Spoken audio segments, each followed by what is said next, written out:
Goigo. Ani, Tanzi, hello everybody. As Craig said, my name is Amy Smoke. I'm Mohawk Nation Turtle Clan, and I'm from the Six Nations of the Grand River. But I grew up right here in Kitchener. I was born and raised right here in Kitchener. So I never lived on my reserve. My grandfather was Cayuga, and he attended the Mohawk Institute Residential School.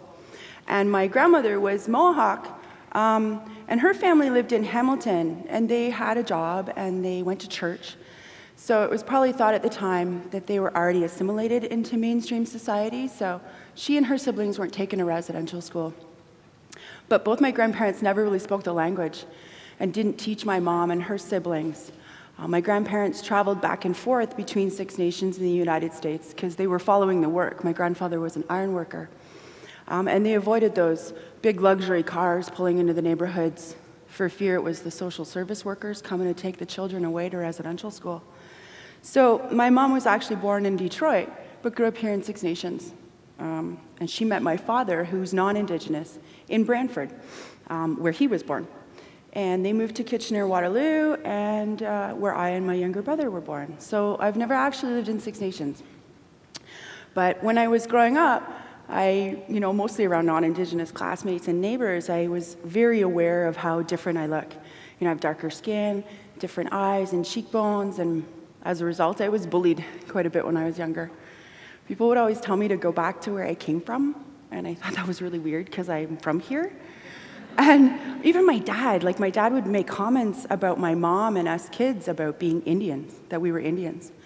And I was about 5 when I asked him then what he was, and he told me he was a cowboy. And I believed him. I actually told people that that's what my dad was. He was a cowboy.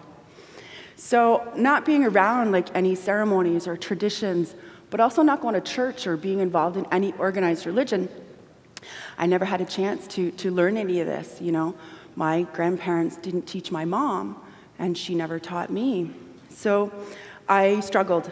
I never really felt like I fit in. And by the time I was 11, I was having suicidal thoughts. By the time I was 12, I was running away from home on a regular basis. It always seemed better to me to live with someone else's family than my own.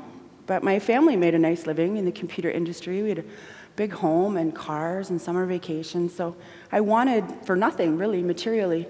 Again, I didn't feel like I fit in. So I started to use drugs, and I partied my way through high school and eventually dropped out. But I applied to college as a mature student because that's what you do after high school, right? You go to college. But the soft drugs turned to harsher ones, and 2 days after my 22nd birthday, I found myself at a healing lodge in Toronto. And it was for Indigenous people only, and it was a 4-month live-in treatment. And I remember walking through those doors, and I smelled that sage, the smudge, and I heard the drums, and I started listening to the teachings, and I thought, wow, how did I not know any of this before? Why weren't people talking about this? Because it was so logical for me, it was just made sense. So I knew that this was the spirituality, the identity that I had been searching for. I knew that I had come home. But I was kind of young and kind of silly, and I broke the biggest rule in treatment. Never get involved with somebody while you're working on yourself, especially somebody in the same treatment program. And once we graduated, I moved out with this beautiful young Cree man. And we attempted to live a sober life in Toronto, but we struggled. And it all came to a head one night. Drugs and alcohol ended in this big bloody mess. And I moved back home to Kitchener. Unfortunately, I didn't seek out any Indigenous organizations in my area. I thought what I had learned in the lodge would somehow be enough. And I rekindled an old high school romance, and I got pregnant with my first daughter. And I, for nearly 5 years, was like super mom.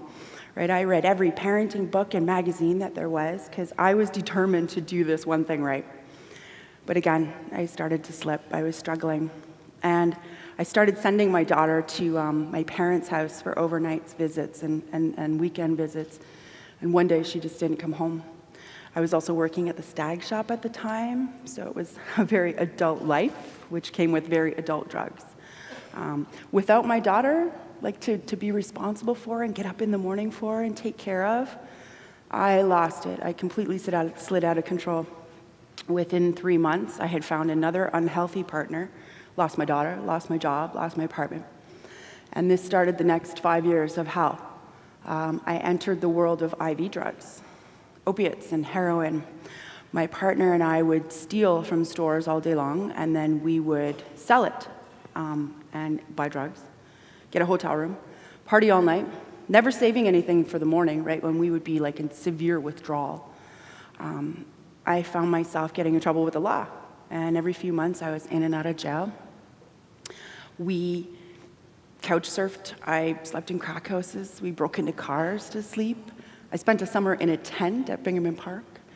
And again, I did things I never thought I would do. I exploited myself and other women. This was not anything I'd ever grown up around, nothing I imagined possible. Well, eventually I applied for social assistance. And one of the requirements to stay eligible for the benefits is you have to take these courses. One of them was called Focus for Change. And I knew like 2-3 weeks into the program why it was named so. Because I was tired. I was tired of running and going to jail and sticking needles in myself. I was tired of the abusive relationships. So I called a women's shelter and I made the plan to flee. And I checked into a methadone clinic. I applied for subsidized housing, I got my apartment, and the fog started to lift. And I was able to get up every morning and not need the drugs. And I knew I was going to need some more education, because not only did I finish that program, but I did my GED as well. But I knew I was going to need more. I reapplied to that program I had started like 15 years prior, and I got to the campus, and I walked into the Aboriginal Services office, which was new at the time. And I met the most wonderful man, wonderful teacher I'd ever known. And I explained I had missed some deadlines for funding, and he just stood up, and he walked me down to the OSAP office. And he said, let's just get you here now, and we'll worry about paying it back later. And like the fact that he used the term we, and like complete unconditional acceptance from this total stranger reminded me of that healing lodge and the people that I had been around. So I knew that I had once again found my home. So I jumped into college. I started talking in classes about like smudging and what it was like to be a First Nation student and a mature student. And the coordinator of my program suggested that I go out for a photo shoot for the marketing campaign. You know, what you do here counts out there. When I found myself on one of those like life-size banners, I was in like websites and on a commercial and brochures, and like the drug addict in me like didn't think that was even remotely possible. So I began to feel really comfortable and accepted, but I knew I was going to need more education, right? I wanted more education. So I applied to university, and I got to campus, and I thought, where are all the Indigenous students? Like, I'd just come from a college where we had ceremonies and powwows and traditional teachings, sweat lodges, and I was really disappointed to find out that there were like 5 First Nations, Métis, and Inuit students that used their Aboriginal services. And I thought, what am I going to do here? So I took another deep breath and I jumped right in again. I reactivated the Indigenous Student Association, and I applied for funds, for some marketing materials, started making our presence known on campus. Today our center sees like 24 regularly Indigenous students using the services. We feed like over 100 of the campus community during our weekly soup and fry bread lunches. And when I finished my first degree, actually, I was given the President of the Term Award. So I just actually finished my second degree in June. My convocation's actually next month. So thank you. Thank you. So why did I share all that with you? Like, I spent more than half my time with you just introducing myself. Not only as a Mohawk person, I am a talker, I'm a storyteller, but as an Indigenous person, this is a huge cultural value for us. We explain who we are and where we come from and our social location and our history. That's important to us. And I need people to know when I walk through those doors, especially a classroom, that I come with that history. The beauty, the pain, the intergenerational trauma, and healing. I come with all of it. The collective history and blood memory of the Indigenous people of Turtle Island. And as a stronger and healthier First Nations person, it's my job now to help youth find their culture and know their history and understand their identity.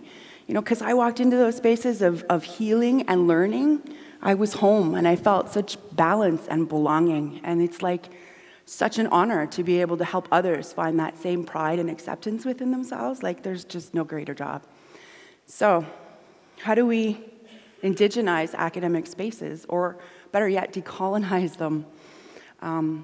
I found as a student, I'm an Indigenous person. We like circles. We do everything in circles. We like to face each other on an even level. We're all teachers and learners. But I found it really troubling that nobody wanted to move the desks in rows into a circle. And I found this really unsettling. And I'd start to question what I was learning, like as to its cultural relevance. How does this work for Indigenous people? How can I use this with Indigenous people? And I was met with rolling eyes and sighs of, oh God, like what's Amy gonna say now? Why is Amy always gonna talk about being Native? Amy needs to calm down a little bit. And in a school of social work in particular, subjects like anti-oppressive theory and Indigenous knowledge, queer and feminist theory were like the last subjects to be taught. I really thought that was weird. Like, who did we think that we would be out there in the world with once we had our little degrees in our hands? And a teacher once asked me to share my story.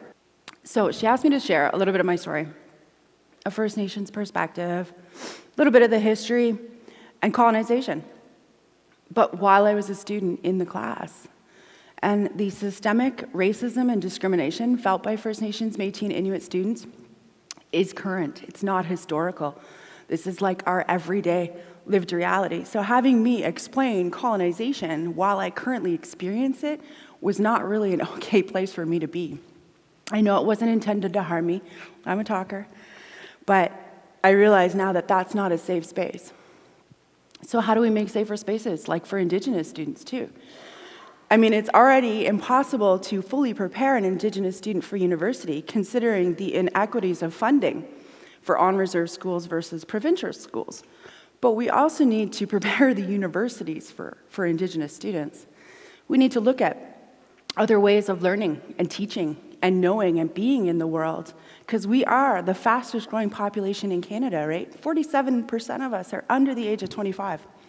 You're gonna see us, you're gonna work with us, you're gonna educate us. So I think we need to create some space for not only the knowledge that they can bring to the classroom, but maybe not, that they won't bring to the classroom.